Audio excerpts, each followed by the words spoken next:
സദാ സർവത്ര ഗോവിന്ദനാമ സങ്കീർത്തനം. ഗോവിന്ദ ഗോവിന്ദ. ദശകം 80 സ്യമന്തക ഉപാഖ്യാനം.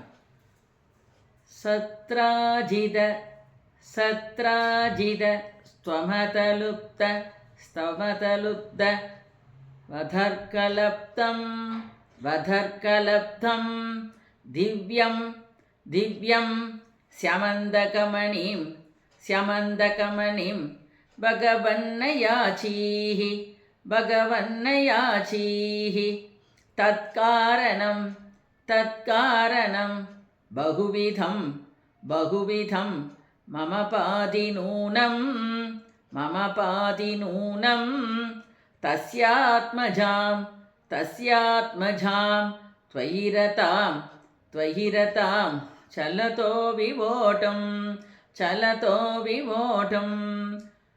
സത്രാജിതസ്ത്വമതലുബ്ധവധർക്കലബ്ധം ദിവ്യം സ്യമന്തകമണിം ഭഗവന്നയാചീഃ തത്കാരണം ബഹുവിധം മമ പാതിനൂനം തസ്യാത്മജാം ത്വയിരതാം ചലതോ വിവോഢം.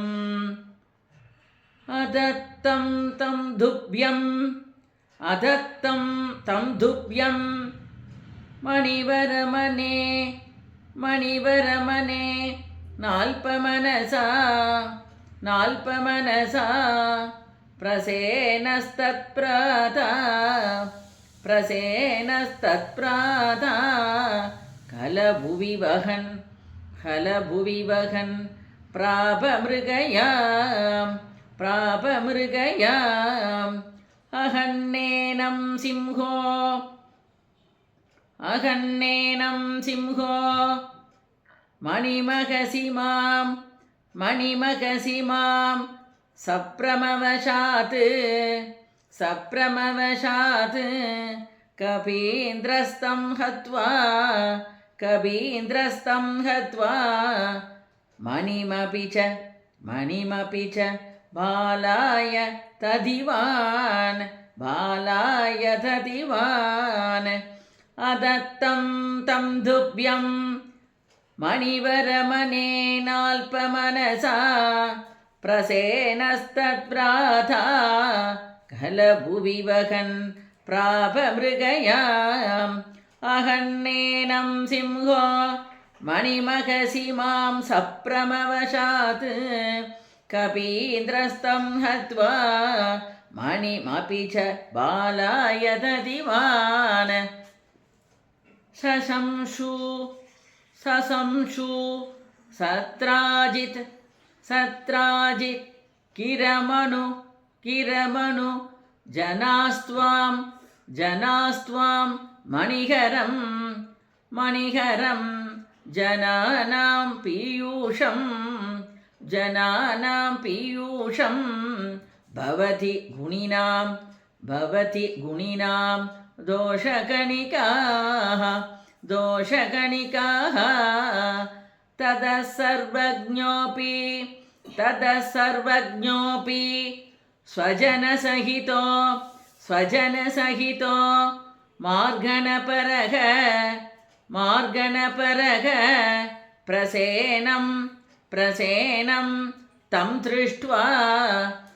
ദൃഷ്ട്വാ ഹരിമപി ഹരിമപി ഗതോ ഭൂഃ ഗതോ ഭൂഃ കപിഗുഹാം കപിഗുഹാം. ശശംശു സത്രാജിത് ഗിരമനുജനാസ്ത്വാം മണിഹരം ജനാനാം പീയൂഷം ഭവതി ഗുണിനാം ദോഷഗണികാഃ. തതഃ സർവജ്ഞോപി സ്വജനസഹിതോ മാർഗണപരഃ പ്രസേനം തം ദൃഷ്ട്വാ ഹരിമപി ഗതോ ഭൂഃ കപിഗുഹാം.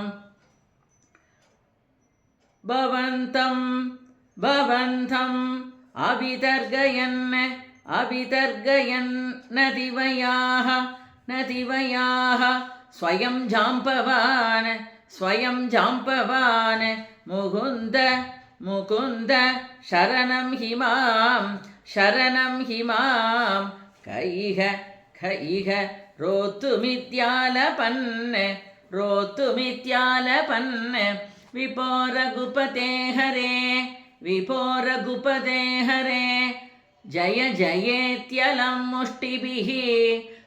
जयेत्यलं मुष्टिभिः चिरं स्तव समर्चनं व्यथित भक्तचूडामणिः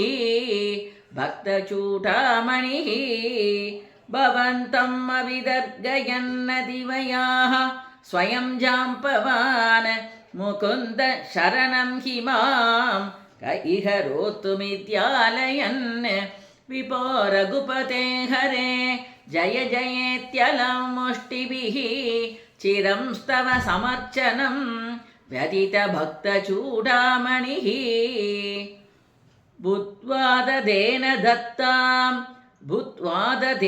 दत्तां नवरमणीं वरमणिं च परिगृह्णन् अनुगृह्णन् अमुमाकाः सपथि च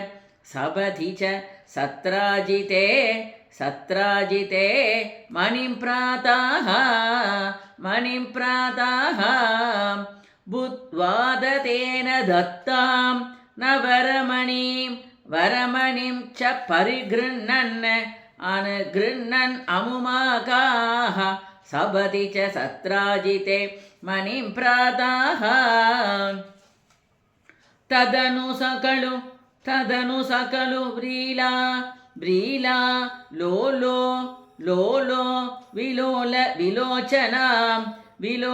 विलोचनां दुहितरमहोदीमान् भामां गिरैव परार्पिताम् अथित मणिनादुप्यं लभ्यं समेत्य भवानपि प्रमुदित मनास्तस्यै वादान् मणिं गहनाशयः तदनु सकलु व्रीला लोलो विलोचनां दुहितरमहोदीमान् भामां गिरैव परार्पिताम् अदितमणिनादुप्यं लभ्यं समेत्य भवानपि प्रमुदितमनास्तस्यै वातान् मणिं गहनाशय व्रीलाकुलां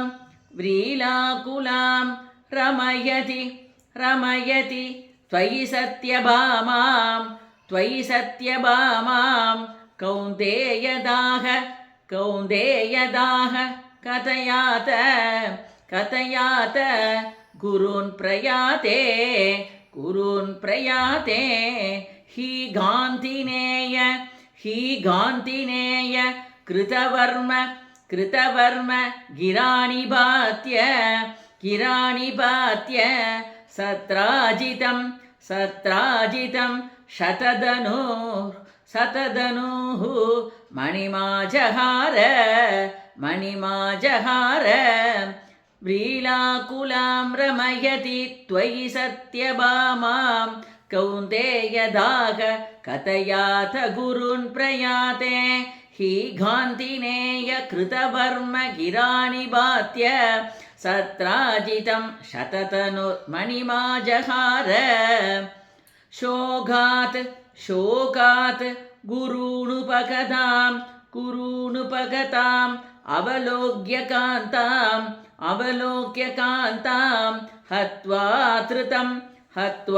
धृतं शतधनुं समहर्षयस्तां रत्ने शशङ्क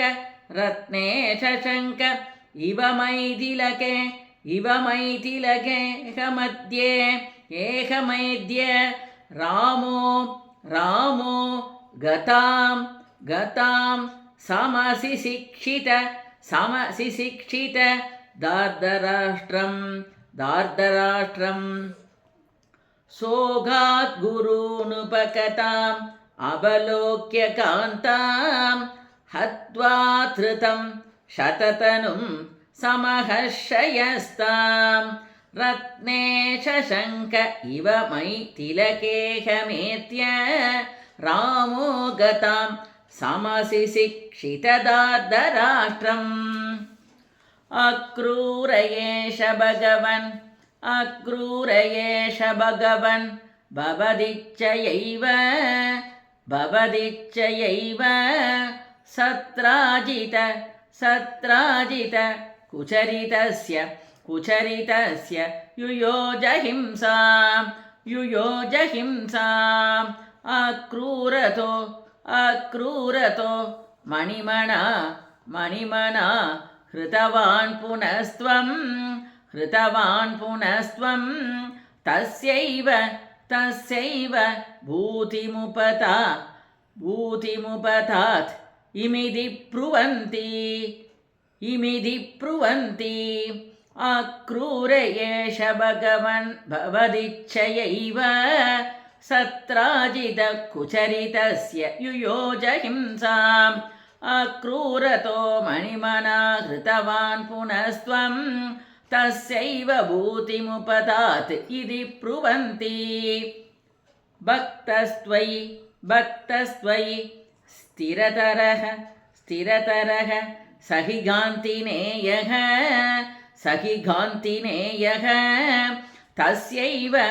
तस्यैव कापतमति कथमीश जाता विज्ञानवान् प्रशमवान् हमित्युदीर्णं गर्वं ध्रुवं शमयितुं भवता कृतैव